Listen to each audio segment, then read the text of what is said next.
Welcome back to the deep dive. I want to start today by asking you, the listener, to visualize something. Just imagine you're standing in front of a mirror. Just you, the glass, and your reflection.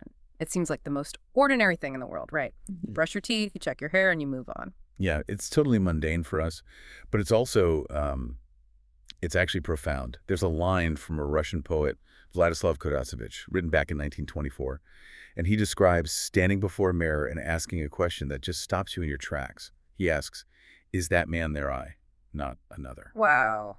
That is a heavy question for a Tuesday morning. Right. Is that man their eye? It's that moment of dissociation, when you look at your reflection and suddenly, for a split second, you don't recognize the person staring back. Yeah. You realize that you are a construct.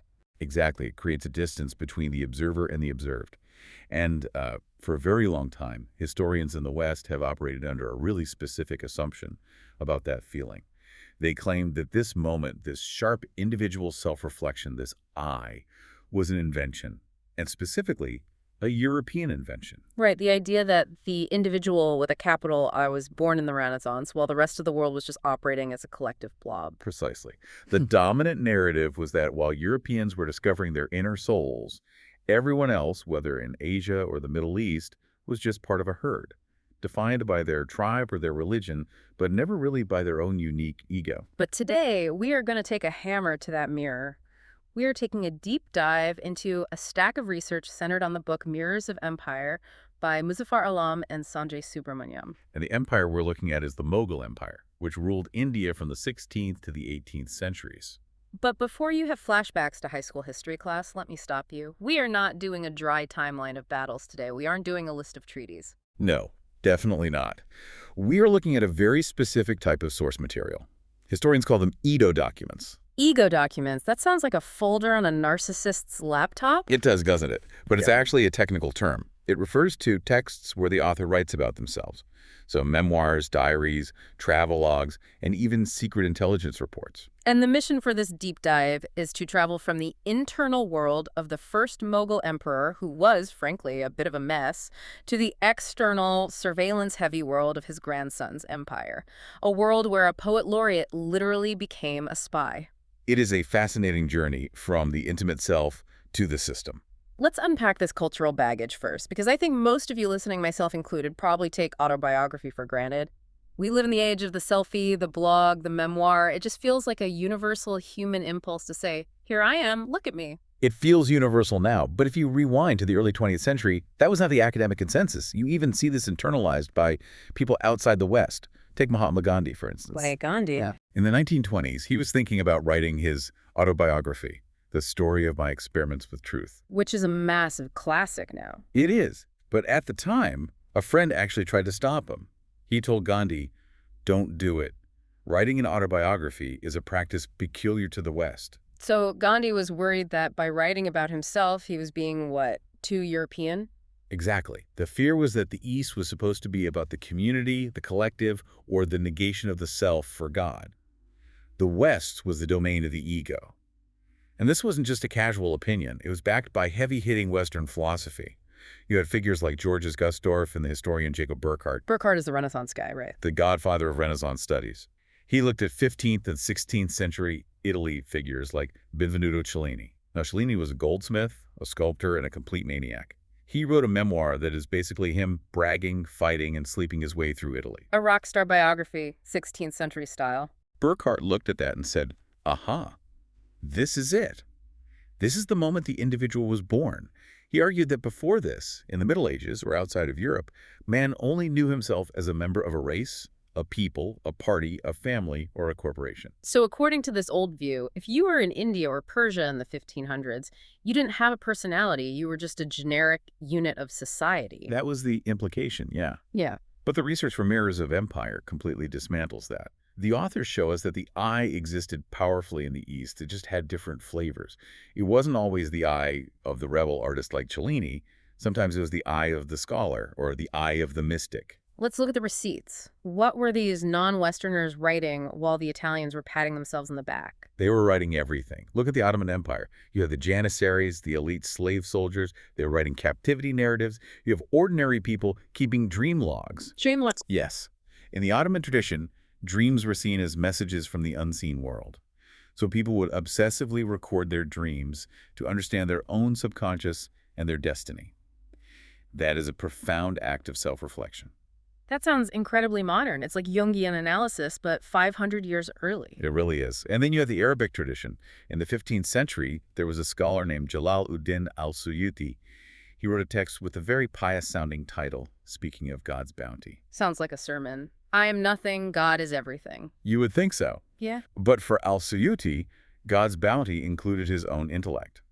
The text is actually a massive flex. He lists all the books he has written, he details his academic triumphs, and he ruthlessly mocks his rivals. Give us an example. How does a 15th century scholar throw shade?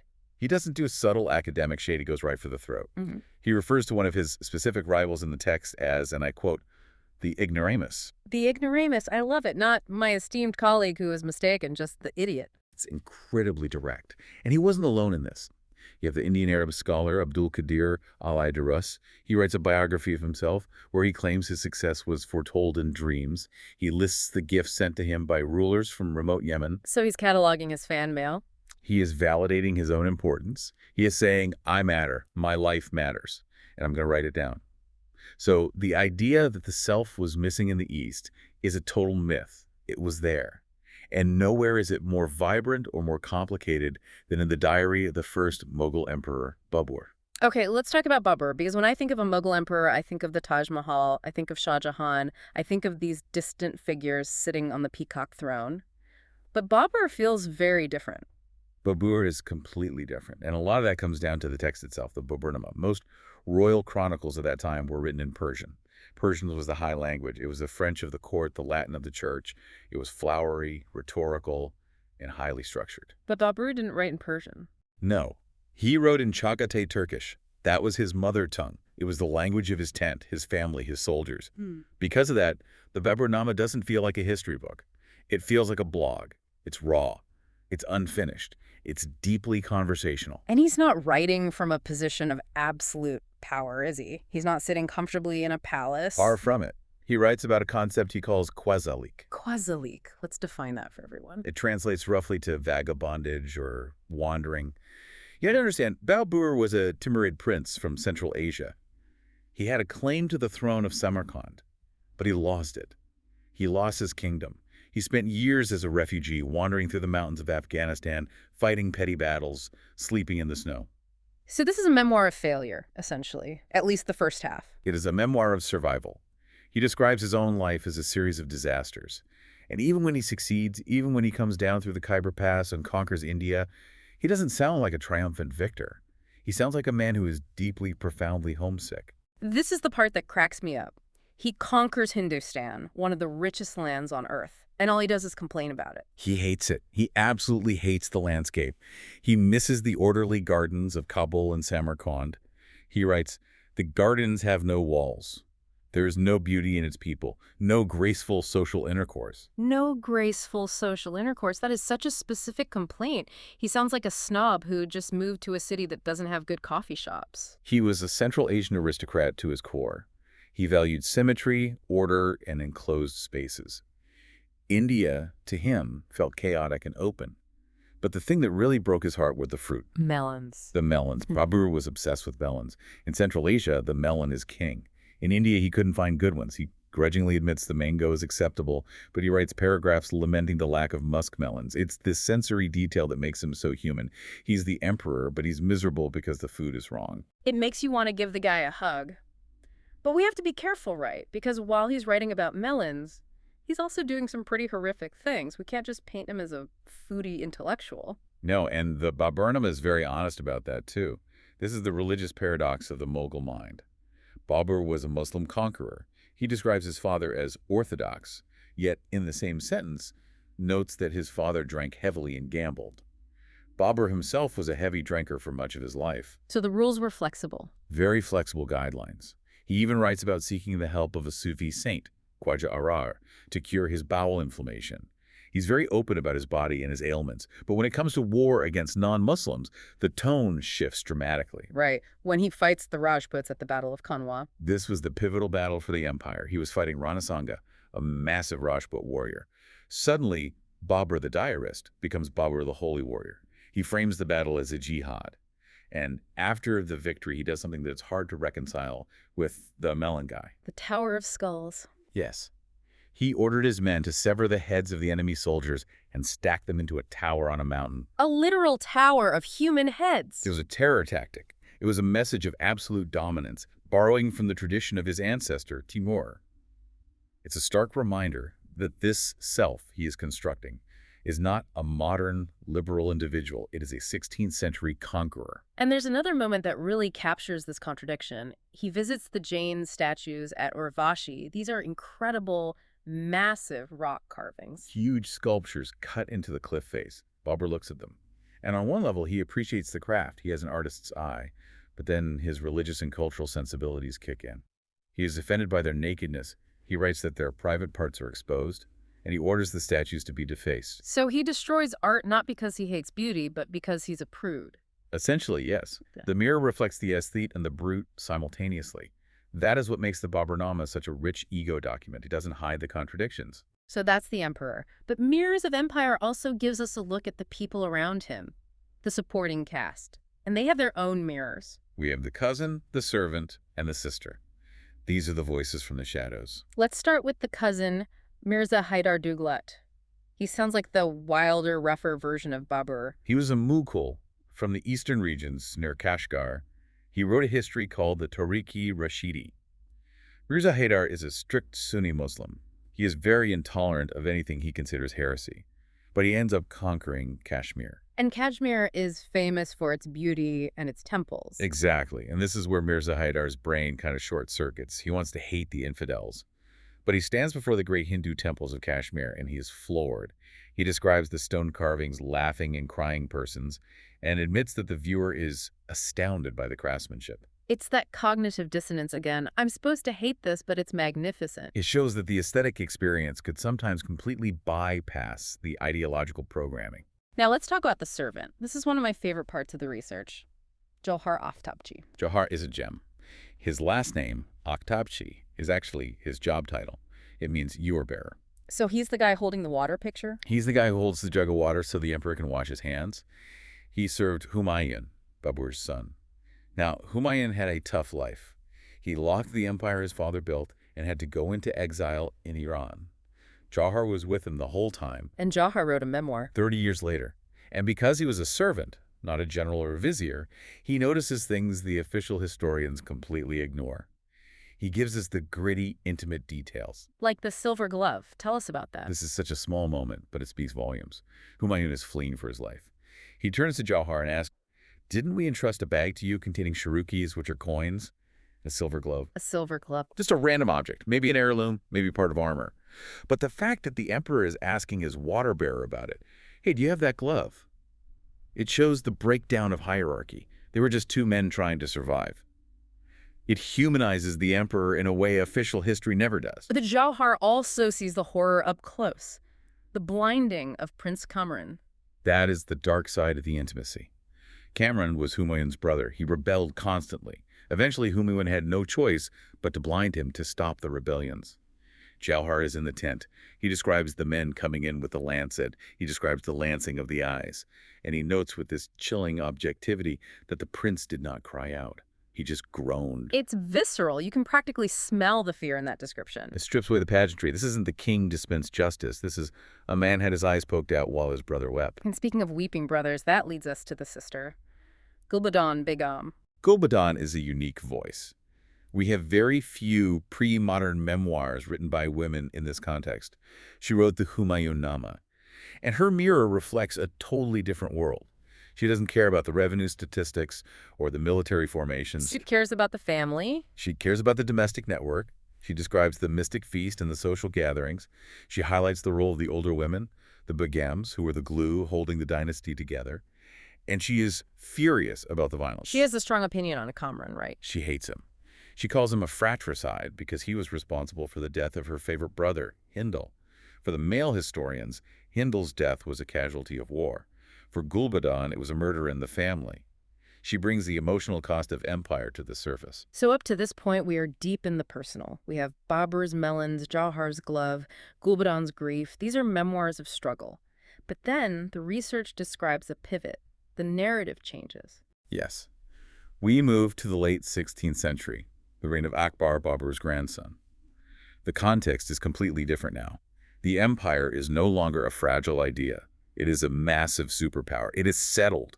It is incredibly wealthy. We're talking annual revenue of 90 million rupees. And when you have that much power and stability, you don't need to write about your struggle anymore. You write about your power. Exactly. The self begins to merge with the system. And the architects of this new mindset are two brothers, Abu Fazl and Faizi. They were the sons of Sheikh Mubarak, a scholar who had actually been persecuted for heterodoxy. The power duo of Akbar's court. They were brilliant. They came up with an ideology that placed the emperor above religious squabbles.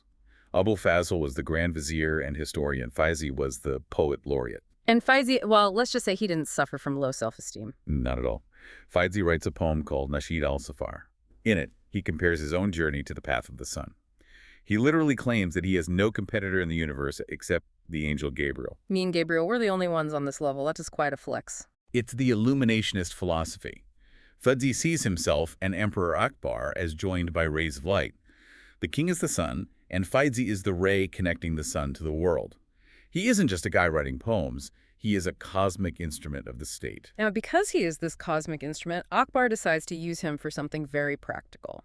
In 1591, he sends his poet laureate to the Deccan, to southern India. This is where the story turns into a spy thriller. Faizi is sent officially as a diplomat, but his real mission is intelligence and intimidation. He is there to survey the land, judge the rulers, and report back. Let's talk about the poet as a spy. Colonial historians used to dismiss Faizi's letters as just gossip, right? But the authors show that this gossip was actually high-level intel that reveals how the empire worked. One scene really stands out to me. He's in Khandesh, meeting a tributary ruler named Raji Ali Khan. This is pure theater of power. Faizi sets up a tent. Inside the tent, he places a throne, but the throne is empty. On the cushion, he places Akbar's farman, the royal order. So the piece of paper is standing in for the emperor. It is the emperor, symbolically. Faizi forces Raji Ali Khan to enter the tent and treat that empty chair as if Akbar is sitting there. And Faizi stands in the corner, watching. He counts the bows. He reports back to Akbar.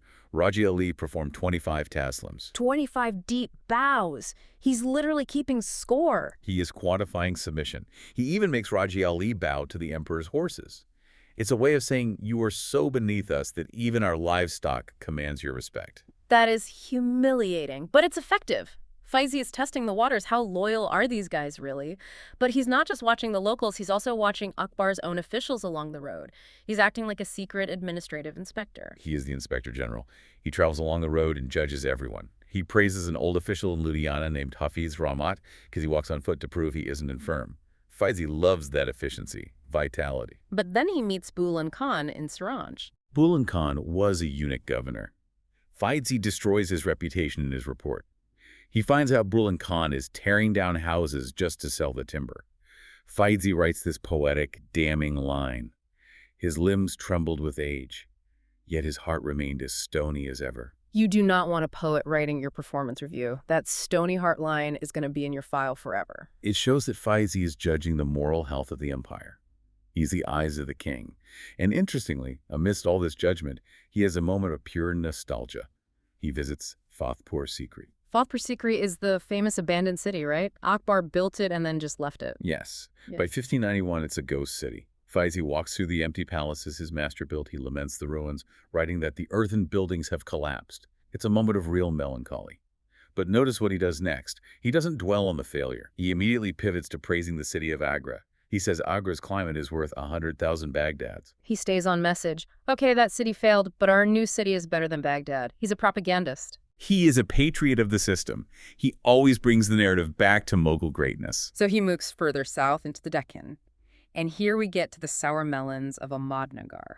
Faizi really seems to lose his temper with this place. He despises Ahmadnagar. He is dealing with its ruler, Burhan Nizam-ul-Mulk, who was a former Mughal exile, now acting way too independent. So Faizi gets critical and condescending. He called the city a place of sedition-mongers and ruffians. And he attacks the landscape again? Yes, he complains that the melons are sour. He refuses to even call them melons. It's a symbol of his disdain for the region compared to the Mughal north. It's the Babur reflex. The fruit is bad, therefore the country is bad. Exactly. It's a powerful trope. If the king is just, the fruit is sweet. If the king is a rebel, the melons are sour. He also complains about the water. He quotes a poem. Poison kills men, but the water that brings life is cheap. Basically saying Ahmadnagar's water is terrible. But underneath the whining about the catering and the water, he is gathering some serious geopolitics. He starts reporting on the Portuguese. This is critical intelligence. The Mughals were masters of the land, but they were weak at sea. Faizi reports on the Portuguese, who they called the Franks. They controlled the ports like Goa and Chaul. And Faizi notices something alarming. They are choking off the supply of war horses. Yes. Faizi reports that the Portuguese force the ships to dock at Goa. They take the best horses for themselves before letting the rest proceed. This completely disrupts the flow of war horses to the Indian interior. Horses were the fighter jets of the 16th century. You couldn't run an empire without them. He is telling Akbar, our military dominance is threatened by these Europeans on the coast. It's high-level strategic analysis. And then he turns his eyes to the biggest threat of all, the intelligence report on Iran. This is the absolute highlight of his espionage work. The Mughals' great rival is Safavid Iran. Faizi is in the Deccan, gathering human intelligence from travelers and merchants arriving by ship. And he constructs a psychological profile of the Safavid ruler, Shah Abbas. Shah Abbas was young, just 20 years old. Faizi profiles him as dynamic and dangerous. He writes that the Shah is aflame with the fire of youth. He notes his physicality. He loves polo. He loves javelin throwing. He sounds like a star athlete. He was. But Faizi also reports a moment of weakness. He finds out the Shah fell off his horse twice and injured his knee. Why report a scraped knee to the Emperor of India? It shows recklessness. It shows he takes unnecessary risks. But then Faizi reports on the Shah's absolute ruthlessness. To secure his throne, Shah Abbas blinded his own brothers with a hot iron. There it is again, the blinding. And he blinded his father. Faizi is painting a picture of a man who will break any taboo to hold on to power. And then there's the story of the Cage of Fire. This one actually gave me chills when I read the research. It's horrific. There was a rebel leader named Jalat Yar. The Shah captured him. But instead of just executing him normally, the Shah put him in a sanduk, a box or a cage, and burnt him alive in Qazwin. Burnt alive in a box. Faizi notes that this sent a stern message. He isn't just telling a scary campfire story. He is analyzing the Shah's use of terror. He is warning Akbar. This young man in Iran is not playing games. He is effective. And Faizi doesn't just rely on stories. He brings the hard data. He sends back a detailed order of battle for the Safavid army. This is pure military espionage disguised as a letter. He compiles a list of the Safavid forces. He estimates the total at over 100,000 men. But he breaks it down further. He lists the Dal slave corps. He lists the courtiers, the heavy cavalry. He breaks it down by commander. He's counting the swords. He is. And this brings us back to that contrast we talked about at the very beginning. The mirror. Think about Babur. He looked in the mirror and saw a man who missed melons, who had bowel inflammation, who was trying to figure out who he was in a new land. His self was personal, vulnerable, struggling. And Faizi looks in the mirror and he sees the empire. He doesn't write about his stomach aches. He writes about the state's horses, the state's enemies, the state's revenue. He counts the bows. He counts the soldiers. The mirror of empire shifted. It went from reflecting the soul of the ruler to reflecting the power of the state. It's a powerful transition. You lose the intimacy, but you gain this massive, terrifying efficiency. You do. But I want to end on one final image from Faizi's letters. We mentioned it briefly, him standing in the ruins of Fatehpur Sikri, The abandoned city, built by Akbar. Here is Faizi, the agent of this invincible state, writing reports on how powerful the Mughals are. He is counting the armies of Iran, confident in Mughal superiority, and yet he is physically walking through a city built by his own master that was abandoned in a single generation. Earthen buildings have collapsed. It's a ghost in the machine. It's evidence that no matter how much you survey, no matter how much data you collect, no matter how many people bow to your empty throne, empires are fragile. Entropy comes for it all. That is a deeply provocative thought to leave us with. We live in a world of total surveillance today. Data, algorithms, tracking every movement. We are all Faizi now, counting the likes and the views. But standing in those ruins, maybe we should ask ourselves, What does our own surveillance of the world today miss that a poet might have seen? Perhaps it misses the fact that the walls are already crumbling. On that cheery note, thank you for taking this journey with us. It's been a fascinating look into the Mughal mind and the history of the Self. Thank you. It was a pleasure to be here. We will see you next time on The Deep Dive.